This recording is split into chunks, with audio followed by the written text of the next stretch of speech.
لله رب العالمين والعاقبة للمتقين والصلاة والسلام على سيد الأنبياء والمرسلين وعلى آله وصحبه أجمعين وبارك وسلم تسليما كثيرا أما بعد فأعوذ بالله من الشيطان الرجيم بسم الله الرحمن الرحيم قد كانت لكم أسوة حسنة في إبراهيم والذين معه إذ قالوا لقومهم إنا براء منكم ومما تعبدون من دون الله كفرنا بكم وبدا بيننا وبينكم العداوة والبغضاء أبدا حتى تؤمنوا بالله وحده إلا قول إبراهيم لأبيه لأستغفرن لك وما أملك لك من الله من شيء ربنا عليك توكلنا وإليك أنبنا وإليك المصير صدق اللہ العظیم وصدق رسولہ النبی الکریم۔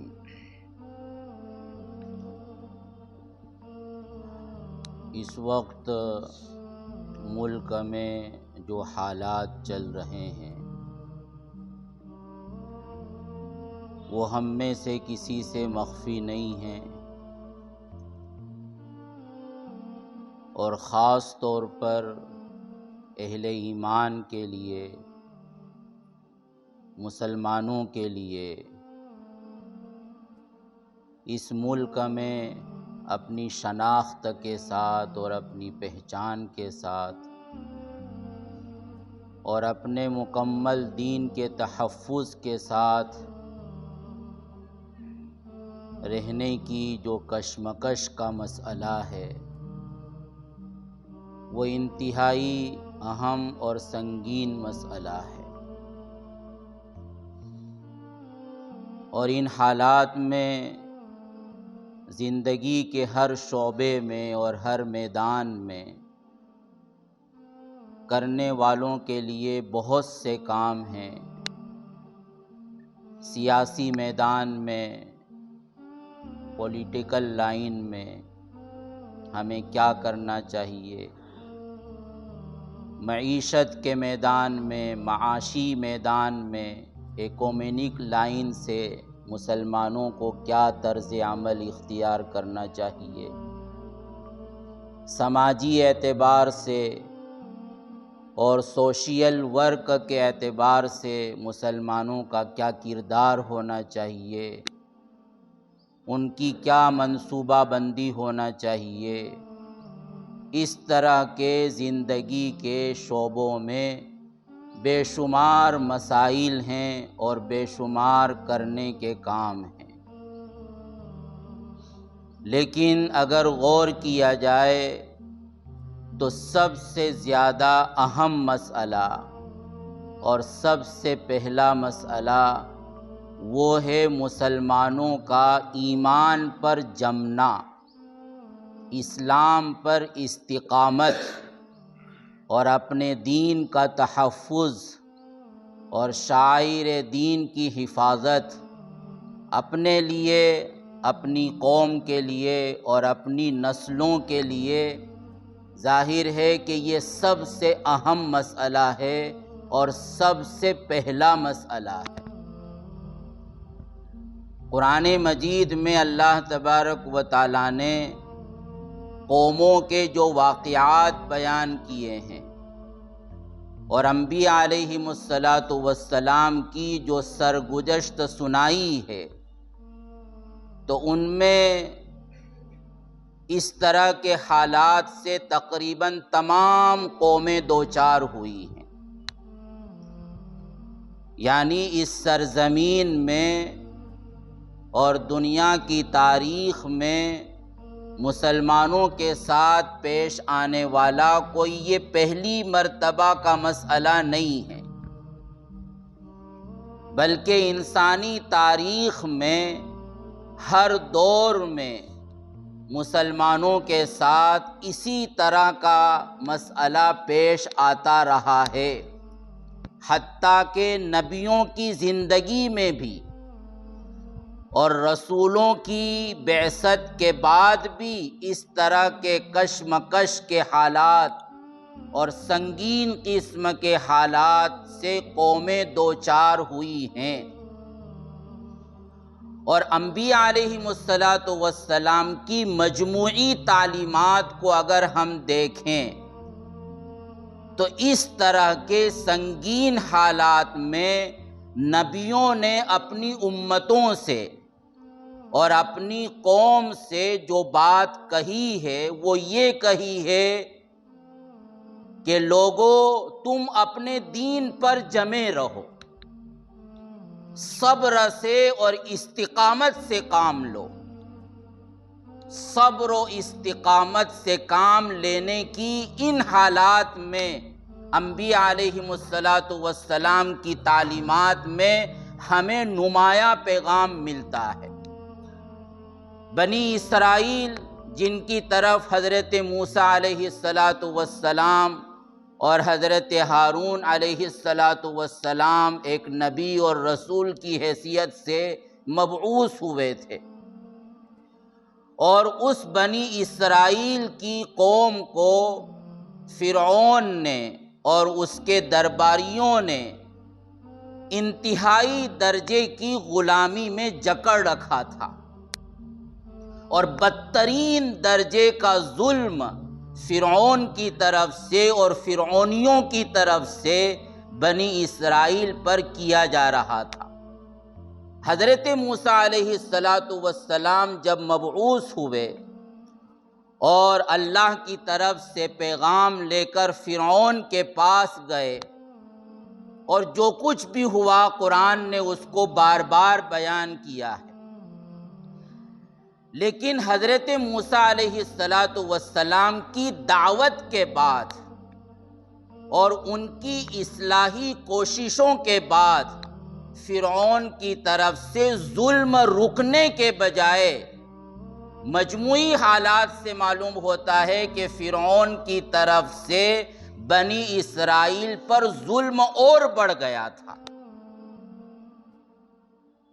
حتیٰ کہ بنی اسرائیل ایک مرتبہ مجبور ہو کر حضرت موسیٰ علیہ السلام سے شکایت کرنے لگے کہ موسیٰ جب تک آپ نہیں تھے اس وقت ابھی ہم تکلیفوں میں پیس رہے تھے، اور ہم یہ رونا رو رہے تھے کہ ہمارا کوئی لیڈر نہیں ہے، ہماری کوئی قیادت نہیں ہے، ہماری بات اوپر تک پہنچانے والا کوئی نہیں ہے، اور جب آپ آئے تو ہمیں بہت ساری امیدیں وابستہ ہو گئی کہ ہمیں ایک اچھا لیڈر مل گیا اور ہمیں اب ظلم سے نجات مل جائے گی، اور ایک ملک میں ایک صالح انقلاب برپا ہو جائے گا، اور ہم پر جو ظلم ہو رہا ہے یہ ظلم کا دورہ ختم ہو جائے گا۔ لیکن موسیٰ ہم دیکھ رہے ہیں کہ آپ کے آنے کے بعد بھی وہی حالت برقرار ہے، بلکہ ہم تو یہ محسوس کر رہے ہیں کہ آپ کے آنے کے بعد اور آپ کا فرعون کو اللہ کی اور وحدانیت کی دعوت دینے کے بعد فرعون کی طرف سے ظلم اور زیادہ بڑھ چکا ہے۔ تو اس موقع پر حضرت موسیٰ علیہ السلام نے فرعون کی یہ حضرت بنی اسرائیل کو اور اپنی قوم کو یہ تلقین فرمائی تھی کہ استعینوا باللہ واصبروا، کہ صبر اور استقامت سے کام لو، تمہارے جو کرنے کے کام ہیں وہ کرتے رہو،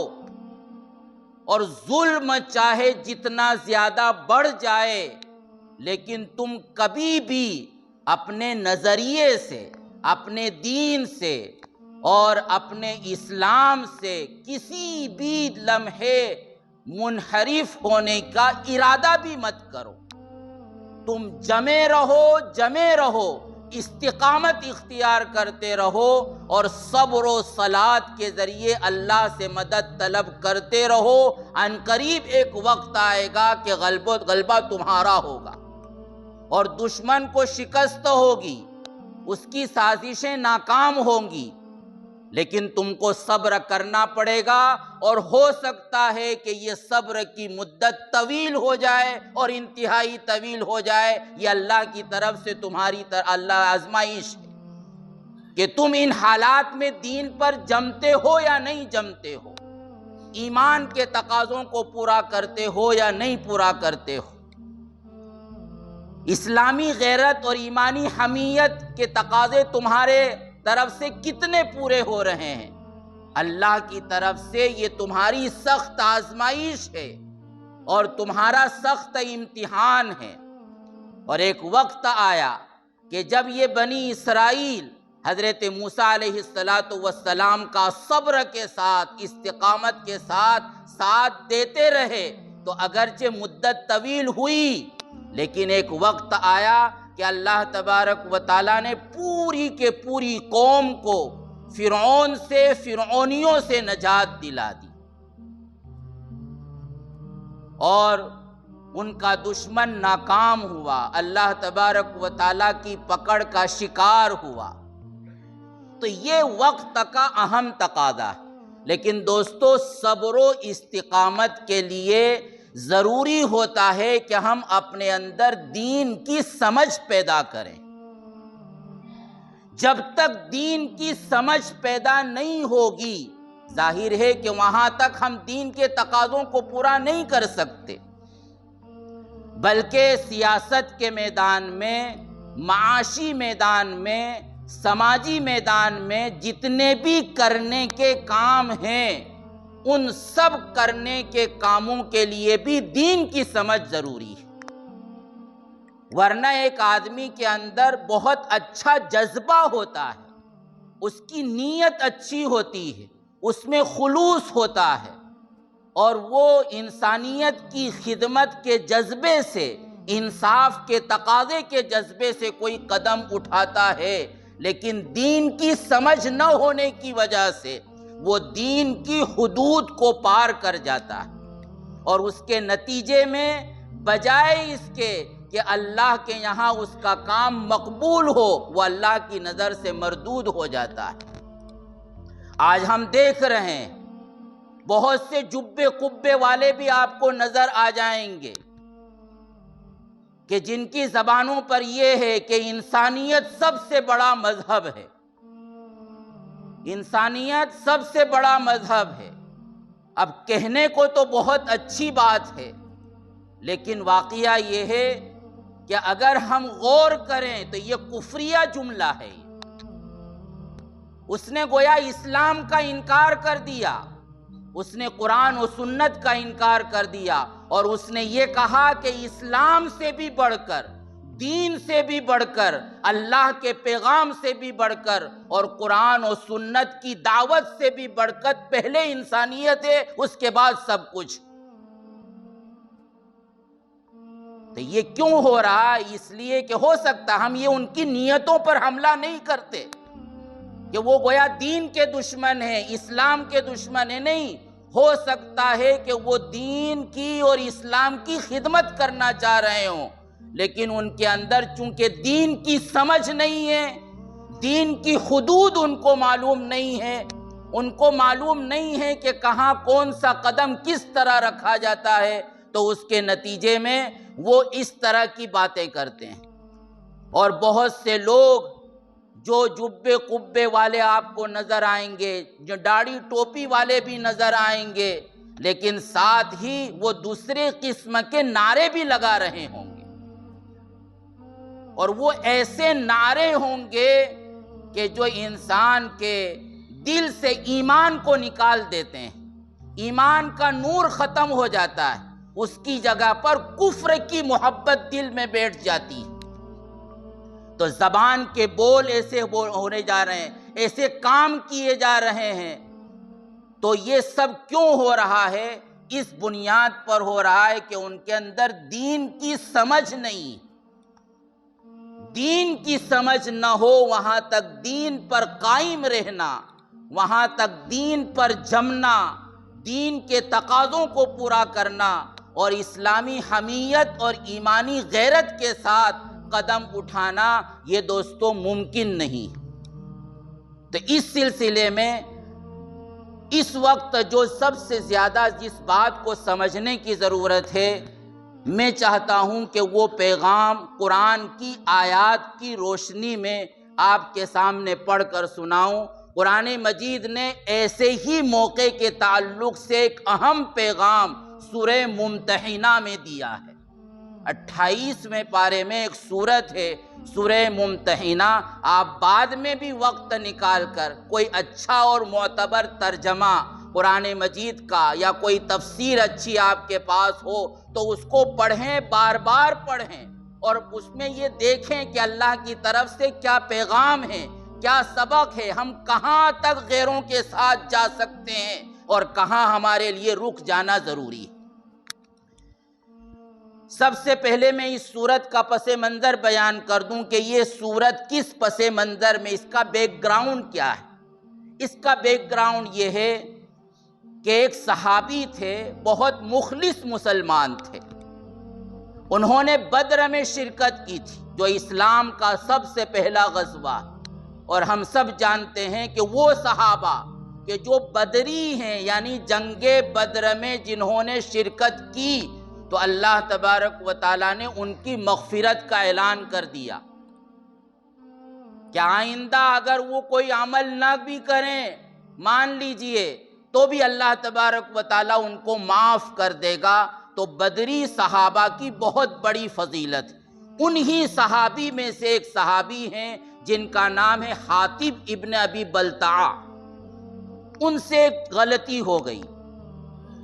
وہ غلطی یہ ہو گئی کہ صلح حدیبیہ کا زمانہ چل رہا تھا، سن ہجری 6 کے بعد کا زمانہ، سن ہجری 8 سے پہلے کا زمانہ، فتح مکہ سے پہلے اور صلح حدیبیہ کے بعد کا زمانہ۔ یہ جو مشرکین کے ساتھ نبی کریم صلی اللہ علیہ وسلم نے ویسے تو 10 سال کے لیے صلح فرمائی تھی کہ کوئی جنگ نہیں ہوگی اور کوئی کسی کے خلاف تلوار نہیں اٹھائے گا، نہ کسی کے دشمن کی حمایت کرے گا، نہ کسی کا ساتھ دے گا۔ لیکن یہ صلح بہت جلد ان قریش کی طرف سے، کفار کی طرف سے توڑ دی گئی۔ اس کے نتیجے میں یہ ہوا کہ نبی کریم صلی اللہ علیہ وسلم نے مکۃ المکرمہ پر چڑھائی کرنے کی تیاری شروع کر دی، اور اللہ کے رسول صلی اللہ علیہ وسلم اس تیاری کو مخفی رکھنا چاہتے تھے۔ یہ جنگی تدبیر ہوتی ہے، وہاں جنگ بہت سی مرتبہ جنگ علانیہ نہیں کی جاتی، جنگ کی تیاریاں علانیہ نہیں کی جاتی، اس طرح کی جاتی ہے کہ دشمن کو کانوں کان خبر نہ ہو۔ تو اللہ کے رسول یہ چاہتے تھے کہ ہم جو تیاری کر رہے ہیں مکۃ المکرمہ پر چڑھائی کرنے کی، تو ان کی خبر کفار مکہ کو اور مشرکین کو نہ ہونا چاہیے۔ یہ اس لیے تاکہ مکۃ المکرمہ میں خون خرابہ نہ ہو، وہاں جنگ کرنے کی نوبت نہ آئے، وہاں گردنیں اڑانے کی نوبت نہ آئے، بلکہ آسانی کے ساتھ ہم مکۃ المکرمہ میں داخل ہو کر اس کو اپنے قبضے میں لے لیں اور وہاں سے کفر کو، کفریات کو ختم کر کے اسلام کا جھنڈا بلند کر دیں۔ لیکن ہوا یہ کہ حاطب ابن ابی بلتعہ رضی اللہ تعالیٰ عنہ جو اصل یمن کے رہنے والے تھے، اور جب وہ اسلام لے آئے تو اپنے پورے خاندان کے ساتھ مکۃ المکرمہ میں رہ کر آباد ہو گئے تھے۔ جب ہجرت کا حکم ہوا تو انہوں نے ہجرت کی اور مدینۃ المنورہ چلے گئے۔ ان کو یہ خیال ہوا کہ اگر مکۃ المکرمہ میں جنگ ہوتی ہے تو جتنے بھی مہاجرین ہیں ان کے تو رشتہ دار مکۃ المکرمہ میں ہیں، تو ہو سکتا ہے کہ وہ رشتہ داری اور قرابت داری کا خیال کریں اور ان کے اہل و عیال کو کسی طرح کی کوئی تکلیف نہ پہنچائیں۔ لیکن میں ایک پردیسی آدمی ہوں، مکۃ المکرمہ میں میرا کوئی رشتہ دار نہیں ہے، تو اگر مکۃ المکرمہ میں جنگ ہوتی ہے تو پھر میرے اہل و عیال اور میرے خاندان کی حفاظت کرنے والا کوئی نہیں ہوگا۔ تو اس لیے میں قریش پر ایک احسان کر دوں، اور وہ یہ کہ میں ان کو اللہ کے رسول صلی اللہ علیہ وسلم کی جنگ کی اطلاع کر دوں۔ اس سے اللہ کے رسول کو، مسلمانوں کو تو کوئی نقصان ہونے والا نہیں، اس لیے کہ یہ یقینی بات ہے کہ اللہ کے رسول صلی اللہ علیہ وسلم اور صحابہ کو فتح ہو کر رہے گی، اور مکۃ المکرمہ اللہ کے رسول صلی اللہ علیہ وسلم کے قبضے میں آ کر رہے گا۔ لیکن میرا فائدہ یہ ہوگا کہ میری طرف سے قریش پر ایک احسان ہو جائے گا کہ میں نے مدینۃ المنورہ میں رہتے ہوئے اللہ کے رسول صلی اللہ علیہ وسلم کی جو جنگی تیاری ہو رہی تھی اس کی خبر دے دی۔ یعنی بالفاظ دیگر، آسان الفاظ میں یوں کہیں کہ انہوں نے مسلمانوں کی جاسوسی کی، مخبری کی، اور اس کا نقصان کوئی مسلمانوں کو خاطر خواہ ہونے والا نہیں تھا۔ بس یہ ان کی نیت یہ تھی کہ میرا ایک احسان ہو جائے گا مکہ کے کفار پر، اور اس احسان کی وجہ سے اگر مکہ میں جنگ ہوتی ہے تو اس کے نتیجے میں وہ لوگ میرے خاندان کی حفاظت کریں گے، کیونکہ ان کے یہاں احسان ہماری طرح نہیں تھا دوستو۔ یہ کفار مکہ اور مشرکین مکہ کا مالا، ان کے یہاں جو وعدہ ہوتا اس وعدے کو نبھایا جاتا، کسی کا احسان ہوتا تو اس احسان کا وہ احسان فراموش نہیں ہوتے تھے، اس احسان کا لحاظ کرتے تھے کفر کے باوجود اور شرک کے باوجود۔ لیکن اللہ کے رسول صلی اللہ علیہ وسلم کو ان کی اس مخبری کی جبرائیل علیہ السلام نے اللہ کی طرف سے آ کر اطلاع دے دی،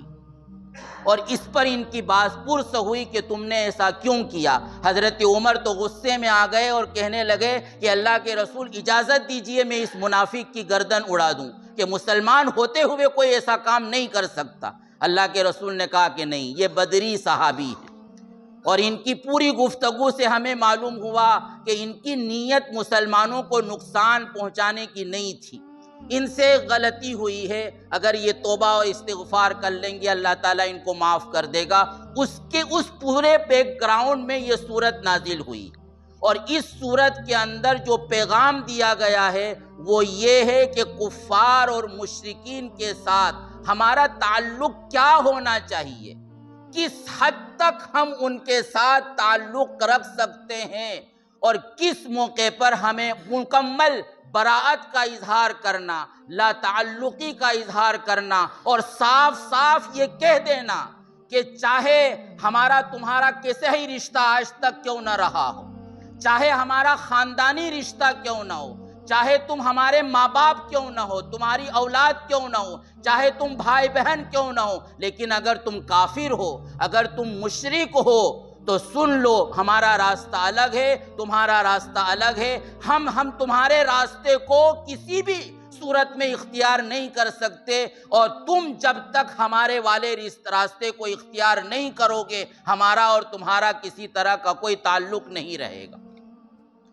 تو اس پورے پس منظر میں یہ صورت نازل ہوئی۔ اب اتنا وقت ابھی نہیں رہا کہ میں اس کا ترجمہ کر دوں، لیکن پھر بھی کوشش کرتا ہوں چند آیتیں پڑھ کر اس کا ترجمہ کروں۔ قرآن یہ کہہ رہا ہے کہ یا ایھا الذین آمنوا لا تتخذوا عدوی وعدوکم اولیاء تلقون الیہم بالمودۃ وقد کفروا بما جاءکم من الحق، کہ اے ایمان والو، اگر تم میرے راستے میں جہاد کرنے کے خاطر اور میری خوشنودی حاصل کرنے کے لیے گھروں سے نکلے ہو تو میرے دشمن اور اپنے دشمنوں کو ایسا دوست مت بناؤ کہ ان کو محبت کے پیغام بھیجنے لگو۔ میرے اور اللہ کے دشمن کو ایسی محبت کا، ان کے ساتھ ایسی محبت کا رشتہ نہ رکھو کہ ان کو محبت کے پیغام بھیجنے لگو، حالانکہ تمہارے پاس جو حق آیا ہے انہوں نے اس کو جھٹلا دیا ہے، کہ وہ رسول کو بھی اور تمہیں بھی صرف اس وجہ سے مکہ سے باہر نکالتے رہے ہیں کہ تم اپنے پروردگار اللہ پر ایمان لائے۔ ہمارا ان کا کوئی دشمنی نہیں ہے، صرف دشمنی یہ ہے کہ ہم ایمان والے ہیں، ہم اللہ کو مانتے ہیں، ہم رسول کو مانتے ہیں، ہم ہندوستان میں رہتے ہوئے اللہ کا نام لیتے ہیں، محمد کا نام لیتے ہیں، قرآن کا نام لیتے ہیں، یہ دشمنی کی وجہ ہے۔ تو فرمایا کہ تم ان سے خفیہ طور پر دوستی کی باتیں کرتے ہو، حالانکہ جو کچھ تم خفیہ طور پر کرتے ہو اور جو کچھ علانیہ کرتے ہو میں ان سب کو پوری طرح جانتا ہوں، اور تم میں سے کوئی ایسا کرے وہ راہ راست سے بھٹک گیا۔ جس نے ایسا کیا وہ راہ راست سے بھٹک گیا۔ اب یہاں کسی مفتی اور عالم کے فتویٰ دینے کی ضرورت نہیں ہے کہ فلاں نے ایسا کیا تو کیا ہوا، اور وہ فتویٰ مانے یا نہ مانے، اس کو ٹھکرائے یا نہ ٹھکرائے۔ قرآن نے ایسے شخص کے متعلق، ایسے لوگوں کے متعلق صاف اعلان کر دیا کہ وہ راستے سے بھٹک چکا ہے۔ یہ قرآن کا فتویٰ ہے۔ اس کے بعد قرآن یہ کہتا ہے کہ اِن یثقفوکم یکونوا لکم اعداء ویبسطوا الیکم ایدیہم والسنتہم بالسوء وودوا لو تکفرون۔ یعنی تم تو ان کو محبت کے پیغام بھیجتے ہو، تم اپنی پینگیں ان کے ساتھ چڑھاتے ہو، اور ان کا کیا حال ہے کہ اگر تم ان کے ہاتھ آ جاؤ تو وہ تمہارے دشمن بن جائیں گے، اور اپنے ہاتھ اور زبانیں پھیلا پھیلا کر تمہارے ساتھ برائی کریں گے، اور ان کی خواہش تو یہ ہے کہ تم کافر بن جاؤ۔ تو کیا وہ محبت کے پیغام سے راضی ہو جائیں گے جب تک کہ تم کفر کو اختیار نہ کر لو؟ ظاہر ہے کہ یہ ممکن نہیں۔ قرآن آگے کہتا ہے کہ بہت سی مرتبہ آدمی ان کے ساتھ تعلقات کیوں بڑھاتا ہے کہ رشتہ داری ہے، اور رشتہ داری سے اس کے نیچے کاروباری تعلقات ہے، پڑوسی ہے، رہنا تو ان کے ساتھ ہے، باپ دادا سے ہمارا ان کے ساتھ رشتہ چلا آیا ہے، تو اب کیا کریں؟ قرآن نے صاف کہا، قرآن یہ کہتا ہے کہ قیامت کے دن نہ تمہاری رشتہ داریاں ہرگز تمہارے کام آئیں گی اور نہ تمہاری اولاد، اللہ ہی تمہارے درمیان فیصلہ کرے گا، اور تم جو کچھ کرتے ہو اللہ اسے پوری طرح دیکھتا ہے۔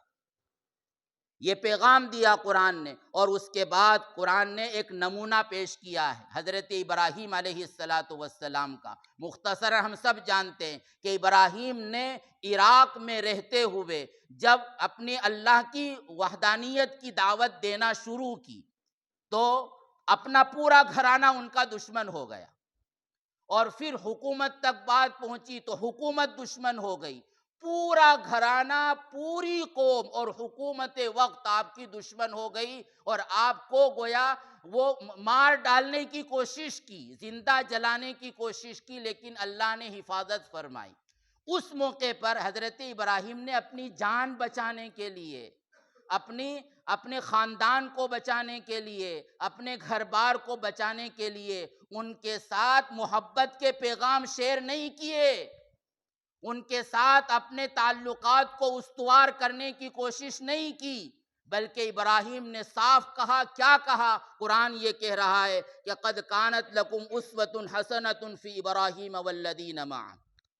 کہ تمہارے لیے ابراہیم اور ان کے ساتھیوں میں بہترین نمونہ ہے۔ جب انہوں نے اپنی قوم سے کہا تھا کہ ہمارا تم سے اور اللہ کے سوا تم جن جن کی عبادت کرتے ہو ان سے کوئی تعلق نہیں ہے،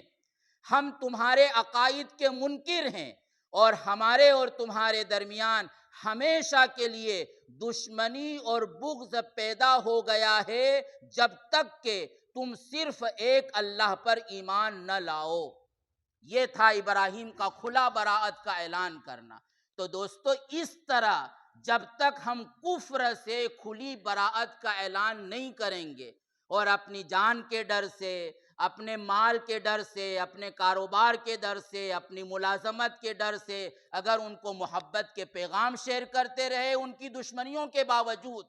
تو پھر ہمیں اپنے ایمان کی خیر منانا چاہیے۔ بہرحال اللہ تعالی ہم سب کی حفاظت فرمائے، اور اس وقت کا جو سب سے اہم تقاضا ہے وہ اپنے دین پر استقامت ہے، اور دین پر استقامت کے لیے دوستو دین کی سمجھ کا حاصل کرنا ضروری ہے، اور دین کی سمجھ کے لیے آپ کو دین کی سمجھ رکھنے والوں سے رشتہ جوڑنا پڑے گا، ورنہ آج ایک تحریک یہ بھی چل رہی ہے کہ جو دین کی سمجھ رکھنے والے ہیں ان سے غلط فہمیاں پیدا کر دو، ان سے عوام کو دور کر دو۔ یہ شکیلیت کا فتنہ کیوں پھیل رہا ہے؟ شکیلیت کا فتنہ پھیلنے کی بنیادی وجہ یہ ان کا سب سے پہلا ٹارگیٹ یہ ہے کہ علماء سے ان کو بدظن کیا جائے،